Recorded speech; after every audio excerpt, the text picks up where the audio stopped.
यीशु मसीह के शक्तिशाली और सामर्थी नाम में आज दिनांक 21 सितंबर दिन मंगलवार को हम आप सबका स्वागत करते हैं। आज के दिन का विषय है मैं इसे ठीक कर दूंगा। मैं इसे ठीक कर दूंगा।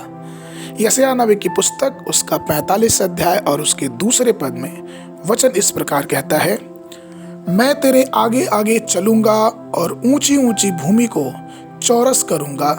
मैं पीतल के किवाड़ों को तोड़ डालूंगा और लोहे के बेड़ों को टुकड़े टुकड़े कर दूंगा। आज के वचन से परमेश्वर की आत्मा हमें यह बताना चाहती है कि परमेश्वर हमें दुगुना आशीष देना चाहता है। परमेश्वर हमें दोहरा आशीर्वाद देना चाहता है। इससे पहले कि हम इस आशीर्वाद के बारे में जाने, हम ये भी जान ले कि हमारा परमेश्वर हमारे जीवन के टेढ़े मेढ़े रास्तों को सीधा करना चाहता है। और कई बार ये टेढ़ा मेढ़ा जो रास्ता है वो हमारे जीवन के कई पहलू हो सकते हैं, जैसे कि हमारे रिश्तों में टेढ़ापन, हमारे जीवन जीने के तरीके में टेढ़ापन, और कई बार ये टेढ़ापन जो है वो हमारी आशीषों को रोक देता है।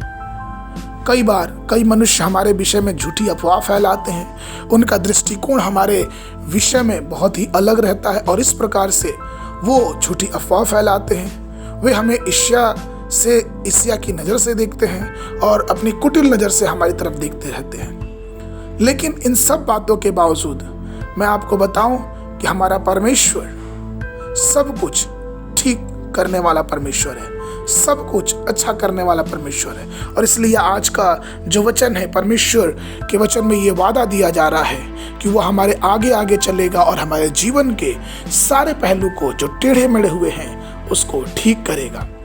हमारा ईश्वर ऐसा ईश्वर है जो जीवन की सारी बाधाओं को दूर करता है। इसी कारण तो पवित्र शास्त्र मीका की पुस्तक उसका दूसरा अध्याय उसके 13वें पद में कहता है, उनके आगे आगे बाड़े का तोड़ने वाला गया, इसलिए वे उसे तोड़ रहे हैं और फाटक से होकर निकले जा रहे हैं। उनका राजा उनके आगे गया है, अर्थात यहोवा उनका सरदार और उनका अगुआ है।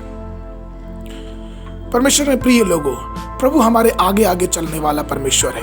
वो हमारी असामान्य, अपूर्णताएं और सारी जो कुटिल विपरीत परिस्थितियां हैं उसको ठीक करता है, उसको पूर्ण करता है।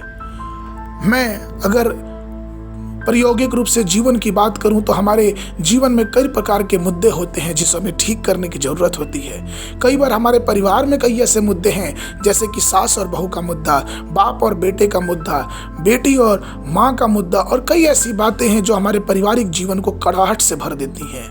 लेकिन मैं आपको बताऊं कि परमेश्वर सब कुछ ठीक करने के लिए तैयार है। लेकिन इससे पहले हमें उसकी धार्मिकता में आकर, हमें उसके वचनों को मानकर, हमें अपने आप को परमेश्वर के सामने रख देना है। हमें अपने आप को परमेश्वर के सामने पूरी तरह से समर्पित कर देना है और प्रार्थना में लग जाना है। और जब प्रार्थना करेंगे तो सारे जो टेढ़े मेढ़े रास्ते हैं, जो जीवन की मुड़ी हुई या फिर विपरीत रास्ते हैं, वे सब ठीक हो जाएंगी। एक ऐसा ही वृत्तांत हमको देखने को मिलता है जब हम ये पाते हैं कि याकूब किस प्रकार से एसाव से मिलने के लिए जाता है। लेकिन इससे पहले कि वो अगले दिन सुबह एसाव से मिले, वचन में लिखा है कि उसने सारे लोगों को अपने आगे भेज दिया और रात के पहर वो बैठ गया और प्रभु के चरणों के समीप बैठ गया और प्रार्थना करने लगा।